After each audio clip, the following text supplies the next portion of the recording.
안녕하세요. T컨설팅 최명석 원장입니다. 오늘 주제 제목이 다 보셨죠? 나만 모르는 면접의 광탈 포인트. 나만 모른다는 게 말이 되나요? 라고 생각을 하실 분들이 많이 계실 겁니다. 여기서 나만 모르는 광탈 포인트라는 것은요, 보통 우리가 타인이나 상대방을 평가할 때는 굉장히 객관적이고 명확하게 평가를 잘 합니다. 하지만 그 평가의 대상이 자기 자신이 되잖아요? 그러면은 다른 사람들을 평가하는 것만큼 제대로 된 평가를 내리지 못하는 사람들이 있습니다. 예를 들면 이런 거예요. 우리가 어떤 TV나 영화를 볼 때, 저 사람 좀 이미지가 좋지 않은데? 마치 저 사람이 범인 같은데? 또는 어떤 면접을 준비하는 주변 사람들이나 지인들을 봤을 때도, 야, 이걸 좀 이렇게 바꾸면 좋을 것 같아. 눈빛이나 태도는 이렇게 하게 만들면 좋을 것 같아. 라고 이야기는 잘 해주는데, 막상 자기 자신은 그렇게 하지 않고 있는 경우가 많이 있어요. 그리고 내가 그렇게 말이나 행동을 하고 있다는 것도 모르시는 경우가 굉장히 많이 있습니다. 그렇기 때문에 예전에는 관심이 별로 없었던 것 같은데요. 많은 사람들이. 요즘에는 굉장히 자기 성찰이나 자기 객관화라는 말에 많은 관심을 갖고 계시는 것 같습니다. 자, 오늘은 이런 자기 객관화의 일환으로 나만 모르는 면접 광탈 포인트 중에서 발성편을 다뤄보도록 하겠습니다. 제가 이렇게 컨텐츠를 작성할 때 여러 가지 스크립트나 대본을 준비하는 게 아니라 가끔씩 이런 거 해야겠다라고 막 이렇게 떠오를 때 있잖아요. 그때 제가 이렇게 영상을 촬영하거든요. 그렇기 때문에 내용이 체계적으로 정리되지 않거나 약간 다른 지방방송이나 이런 게 끼어들더라도 많은 이해와 관심을 부탁드리겠습니다. 보통 목소리 좋은 사람들 좋아하시죠? 특히 그 여성들 같은 경우는 좋아하는 남자의 스타일이 뭐예요? 라고 물어봤을 때 키 큰 사람이요, 옷 잘 입는 사람이요, 또는 뭐 잘생긴 사람이요, 뭐 이런 것도 많이 이야기하겠지만 많은 분들이 목소리 좋은 사람이요 라고 이야기를 많이 하더라고요. 그럼 생각해 볼 수 있죠. 어떤 목소리가 좋은 목소리일까? 어떤 목소리가 사람들에게 호감을 주는 목소리일까? 특히 면접에서 면접관에게 좋은 이미지를 전달하는 목소리는 어떤 목소리일까? 이렇게 고민할 수 있을 것 같습니다. 먼저 요약해서 말씀드리면 뭔가 대화를 나누거나 듣기에 편안한 목소리가 바로 좋은 목소리라고 할 수 있을 겁니다. 그러면 좋은 목소리를 내기 위해서는 어떻게 해야 되나요?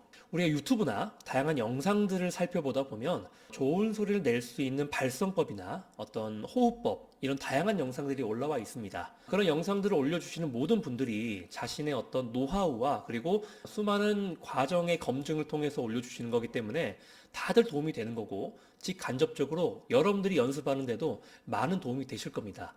하지만 이제 제가 생각했을 때는 그러한 전문적인 기술법을 연습하기 이전에 먼저 전제되어야 되는 몇 가지 사항들이 있는 것 같아요. 제가 가장 중요하다고 생각하는 첫 번째가 뭐냐면 몸에 과한 힘이 들어가서는 안 된다는 겁니다. 선생님, 어떤 때 과한 힘이 들어갈까요? 왜 몸에 과한 힘이 들어가게 되는 걸까요? 이렇게 질문을 하시는 수도 있잖아요. 제가 생각해 보니까 여러 가지 요소들이 있어요. 첫 번째로 내가 어떠한 그 일에 또는 그 상황에 익숙하지 않을 때 과한 힘이 들어가는 것 같습니다. 그리고 내가 뭔가 그 자리에서 도망가고 싶거나 회피하고 싶을 때, 그러니까 자연스럽지 않거나 불편한 상황 속에서 몸에 많은 힘이 들어가는 것 같아요. 그럼 선생님, 면접 때는 당연히 몸에 힘이 많이 들어가는 때겠네요? 당연하죠. 그래서 특히 제가 컨설팅을 할 때 중요하게 생각하는 부분도 제가 면접관이라고 생각하고 이야기해보세요 라고 할 때가 있고, 면접관이라고 생각하지 말고 있는 그대로 제가 여러분들 컨설팅을 도와주는 사람이다 라고 생각하고 이야기를 해보세요, 이렇게 얘기하면요, 그 두 가지의 말하는 태도가 너무 달라집니다. 면접관이라고 생각하면서 해보세요 라고 하면요, 굉장히 갑자기 편안하게 있다가 자세가 막 이상해요. 이렇게 막 강사님, 주먹을 쥘까요, 펼까요, 무릎을 벌릴까요, 오므릴까요? 평상시엔 생각해보지도 않던 그 많은 것들에 갑자기 생각을 하게 되고 신경을 쓰게 되고요. 그 말이 뭐예요? 이 자리 자체가 편안하지 않다, 불편한 상황이다. 이렇게 마음이 불편하면 당연히 몸에 힘이 많이 들어가게 되는 거죠. 자, 그렇다면 몸에 힘이 많이 들어가지 않고, 그러니까 적당하게 힘이 들어가고 좋은 소리를 낼 수 있는 방법은 무엇입니까? 라고 물어보실 수 있죠. 자, 지금부터 알려드릴게요. 우리가 보통 말을 할 때, 발성을 할 때, 몸에 힘을 좀 빼세요, 목에 힘을 빼세요 라고 이런 피드백을 많이 해주시잖아요.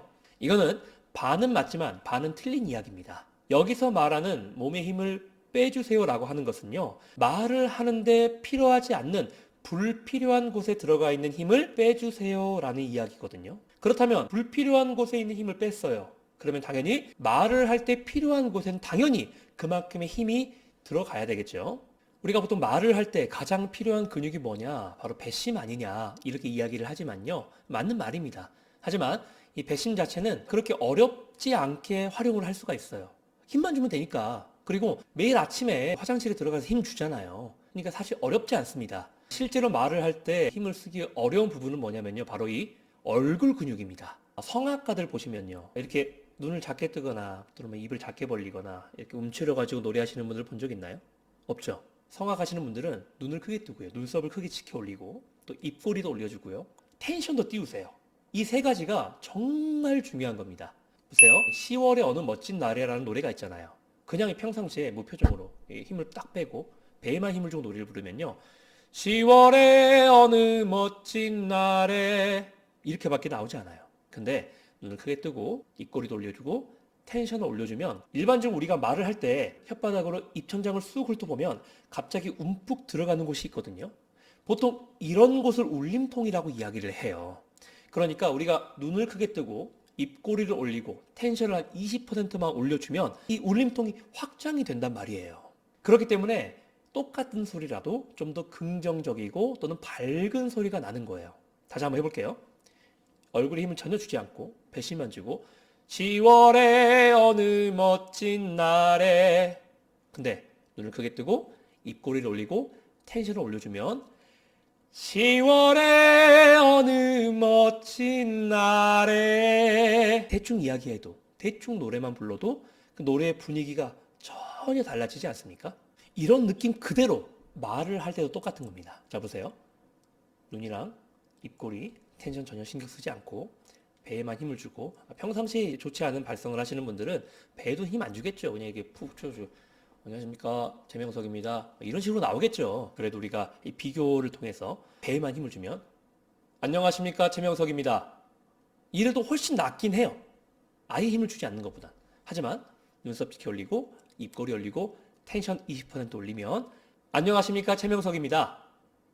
아예 느낌이 달라져요. 그리고 발성뿐만 아니라 또 어떤 부분이 좋아질까요? 우리가 눈썹을 치켜 올리거나 눈을 크게 뜨거나 입꼬리를 올리고 텐션을 올리는 거는요. 전형적으로 밝은 느낌을 내는 외적 표현 방법이에요. 웃는 사람이 되는 거죠. 웃으면서 안녕하세요 반갑습니다 이렇게 하는 거랑 무표정으로 안녕하세요 반갑습니다 무표정으로는요. 아무리 밝은 느낌을 내려고 해도 낼 수가 없습니다. 우리가 흔히 이야기를 할 때 반드시 적당한 양의 힘이 들어가야 되는 것은 바로 이 얼굴 근육이라는 거죠. 제가 평상시에 말씀드리던 거 있잖아요. 어떤 사람이 평상시에 하던 말과 행동의 양식이 그대로 면접장에서도 면접관에게 전달이 된다는 거. 평상시에 완전 개판 5분 전으로 살아왔던 사람이 막상 면접관의 앞에 서서 갑자기 모범적인 삶을 영위해 온 것처럼 꾸밀 수가 없다라는 거죠. 이건 사람뿐만 아니라 모든 동식물이 마찬가지예요. 물고기도요. 강에 사는 물고기의 외형이 따로 있고 바다에 사는 물고기의 외형이 따로 있고 그리고 빛이 거의 없는 심해에 사는 물고기들의 외형이 따로 있어요. 환경이 다르고 해왔던 생활 방식이 다르기 때문에 그렇게 변하는 겁니다. 평상시에 굉장히 부정적이거나 또는 미래를 보지 않은 근시안적인 태도로 삶을 살아오거나 취업이나 그 회사에서 원하는 인재상과는 전혀 다른 방식으로 살아왔던 사람들은요. 자연스럽게 평상시의 표정에도 힘이 없어집니다. 그리고 몸에 일정량의 긴장도 필요 없어요. 왜냐? 다른 사람들과 만나거나 상호작용할 시간도 없었거든요. 그러니까 당연히 몸도 힘이 빠지면서 무너져 갑니다. 이때 찾아오는 게 거북목과 일자목이에요. 그리고 딱 서가지고 삶을 살아가는 데 있어서 전혀 힘을 주지 않고 살아가요. 왜냐? 상대방에게 어떤 긍정적인 마음이나 말이나 이런 걸 할 필요가 전혀 없었거든요. 살고 싶은 대로 살면 됐었거든요. 이런 거예요. 안녕하십니까 최명석입니다. 이런 표정으로 저한테 컨설팅 받으러 온 사람 정말 많습니다. 근데 놀라운 건 뭔지 아세요? 스펙은 좋아요. 이게 뭐예요 이게? 그러니까 스펙이 엄청 좋아가지고 면접관이 서류를 통과시켜서 딱 만났는데 이러고 있는 거예요. 그러니까 점수입니다. 발음도 안 좋아. 평상시에 말 안 하니까 근육이 퇴화해버리는 거예요. 여기서 놀라운 건 뭔지 아세요? 저는 대인관계가 원만합니다. 사람들이 저를 활발하고 유쾌한 사람이라고 생각을 합니다. 어떤 누가 이걸 보고 그 말을 믿겠습니까? 우리는요, 보통 그 사람의 말을 듣고 그 사람을 평가한다고 하지만 실제로는 그렇지 않아요. 자, 보세요. 전혀 말의 내용과 상관없습니다. 1번, 안녕하십니까 고객님, 무엇을 도와드릴까요? 2번, 안녕하십니까 고객님, 무엇을 도와드릴까요? 1번이 친절해요, 2번이 친절해요. 만약에 지금 이 상황에서 2번이 친절하다고 느끼시는 분들이 계시다면, 이 영상을 보시면서 2번이 더 낫다고 생각하시는 분들이 계시다면 지금 영상 볼 때가 아닙니다. 병원 가셔야 돼요. 지금 큰일 나기 일부 직전인 상황인 거예요. 누가 봐도 1번이 편하잖아요. 1번이 여유로워 보이고 더 대화를 나누고 싶은 사람처럼 보이죠. 이게 여러 가지 요소가 있겠지만 시간이 너무 부족하기 때문에 오늘 이 부분만 말씀드립니다. 몸에 적당한 정도의 힘이 들어가 있어야만 좋은 소리가 나온다. 다음 시간에 더 추가로 알려드리겠습니다.